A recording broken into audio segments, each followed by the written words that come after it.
Bonjour tout le monde, je suis en compagnie de la personnalité e-sport de l'année, qui a gagné le titre au Gaming Awards. Salut Elostar, comment tu vas? Salut, ça va très bien, merci et toi? Eh ben ça va pas mal, il y a énormément de choses à dire. Déjà, félicitations pour ta nomination au PSG. Avant d'en parler, je voulais revenir un peu sur ta carrière à LoL, et notamment sur cette dernière année que tu as faite chez TSM puis de nous chez Fnatic. Comment tu as vécu un peu ton expérience en NA? Puisqu'au départ, pour toi, c'était l'American Dream. Et puis, petit à petit, c'est un rêve qui s'est un peu étiolé. La réalité des entraînements avec TSM, peut-être les petits soucis dans l'équipe. Voilà. Comment tu as vécu ce passage en NA? Alors, je voulais justement avoir quelque chose de nouveau, vivre quelque chose de nouveau. Et j'avais justement une opportunité au NA qui s'est présentée à moi. Et c'est pour ça que j'ai décidé de me lancer là-dedans. Et ensuite, sur le plan personnel, je pense que ça m'a beaucoup apporté, justement, bien que les résultats n'étaient pas au rendez-vous. On a quand même fini deuxième, donc ce qui est quand même honorable. Mais c'est vrai qu'avec la line-up qu'on avait, je pensais qu'on pouvait largement mieux faire. Ensuite, le niveau de vie était pareil, je veux dire, on s'entraînait énormément. Donc en tant que joueur League of Legends, on se consacre vraiment énormément. On fait beaucoup d'heures d'entraînement et surtout quand ça se passe pas bien, on essaie justement de revenir au top niveau et j'ai pas vraiment vu de différence, mais ça m'a beaucoup apporté justement sur le plan humain.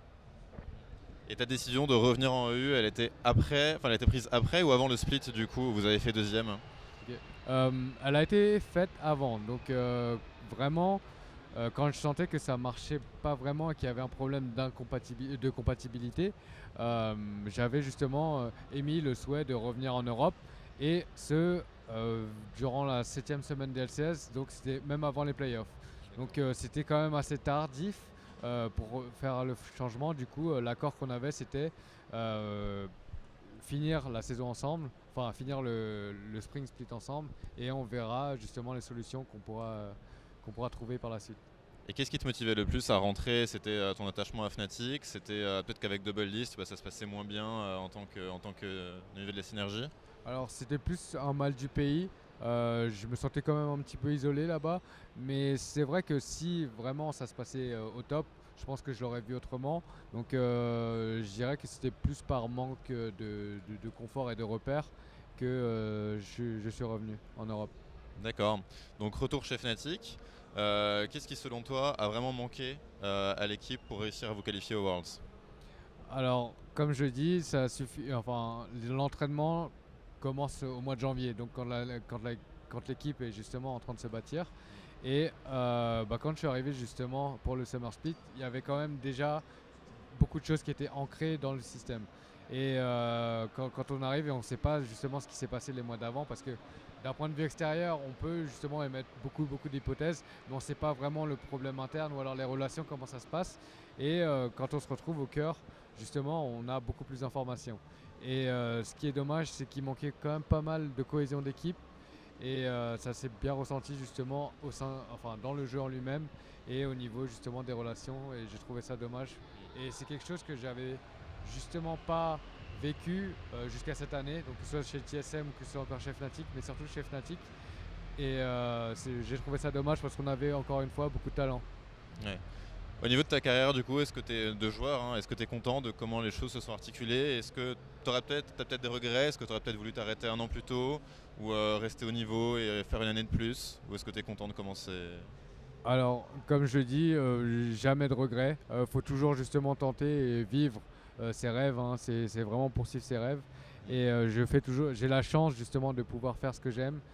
Et là, c'est un super projet dans lequel justement on s'est lancé. Et sinon, tout au long de ma carrière, j'oublie aucun moment. Chaque jour justement était un bonheur et m'a beaucoup apporté tant sur le plan personnel quand ça allait au mieux, ou alors même quand on était plus en difficulté. Et j'en garde que des bons souvenirs. Alors juste un petit mot sur les Worlds. Victoire de SKT, au final la Corée toujours intouchable ou pas? Et puis est-ce que tu n'aurais pas préféré toi avoir une finale, de voir les Rocks en finale? C'est vrai que les SKT ont plutôt fait une saison en dents de scie, donc ils ont eu un peu de mal. Mais justement, ce que je trouve admirable, c'est qu'ils arrivent toujours à finir au top.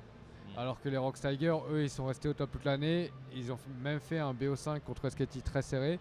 Mais ils méritent tout de même leur place parce que SKT ils arrivent au top et ils arrivent à y rester. Et c'est quelque chose de très très compliqué à faire. Donc énormément de respect. Tu penses que les wildcards, les U, les NA vont pouvoir accrocher la Corée l'année prochaine ou ça va encore être un peu compliqué?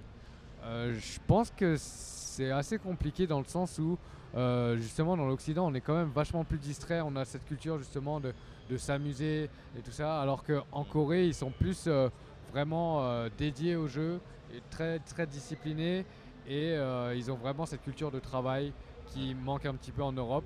Mais justement on espère que ça va évoluer et qu'on va pouvoir changer ça si justement on va être concurrent direct de la Corée du Sud. Alors on va parler un peu du PSG forcément. Est-ce que tu t'attendais déjà quand tu as accepté ce poste de devoir autant courir partout et qu'il y ait un tel travail de communication au départ? Alors, avec le PSG qui voulait justement entrer dans l'e-sport, euh, j'étais déjà d'une part très étonné de leur part parce que c'est un acteur majeur justement dans la France et grâce justement à l'image qu'ils ont, je pense que c'est un grand pas pour l'e-sport parce que c'est un phénomène on va pas se cacher, qui est en train d'exploser. Et justement leur arrivée va apporter beaucoup de choses et on va pouvoir développer justement cette industrie encore plus en France et se faire connaître. Et il y a beaucoup quand même de travail de pédagogie euh, pour justement la génération d'au-dessus. Et je pense qu'il y a beaucoup de travail à faire de ce côté-là, mais sinon c'est vrai que comparé à un quotidien de joueur où on se préoccupe uniquement des performances, il y a quand même beaucoup plus de choses à voir et c'est un grand challenge justement pour cette année. En plus des performances de l'équipe, il faut s'adresser à un public plus large. Tu penses que c'est nécessaire pour la progression de l'e-sport en France que pas seulement le PSG mais d'autres structures fassent un petit peu comme ça des campagnes de séduction pour populariser l'e-sport auprès de toutes les classes? Je pense que c'est très important parce que quand on en parle justement aux parents, à la génération ancienne, enfin plus ancienne qui n'ont pas grandi dans le digital forcément, ils ne savent même pas ce qu'est l'e-sport. Ils ne savent, on évoque l'e-sport, on évoque jeux vidéo et tout de suite ils vont penser à des gens qui vont justement s'enfermer pour jouer, alors que c'est bien plus que ça. Mais justement ça va énormément nous aider à développer tout ça et à se faire connaître. C'est aussi l'objectif de ton livre, puisque tu as sorti un livre là. Est-ce que tu peux nous en parler rapidement? D'accord. Alors, c'est vrai que, ayant justement vécu les prémices de l'e-sport, j'ai vu l'évolution qui a été très rapide d'ailleurs, et je voulais témoigner justement du parcours qui sortait du commun, qui sortait quand même du parcours traditionnel, et pour que justement les jeunes puissent avoir un modèle ou alors justement une expérience ou de ce qu'est la vie vraiment d'un genre professionnel et les risques qu'on peut encourir parce que c'est quelque chose de très risqué mine de rien vu que c'est tout récent, à quoi ressemble un quotidien et justement quelque chose sur quoi les parents peuvent se baser et justement se renseigner. Et aussi, il y a également une partie de guide parce que le coaching, c'est quelque chose que j'aime bien faire et que j'aimerais justement enseigner à d'autres joueurs. Et donc, il y a quand même le vrai concept du jeu à l'intérieur du livre. Et comme ça, j'espère pouvoir justement beaucoup apporter aux plus jeunes.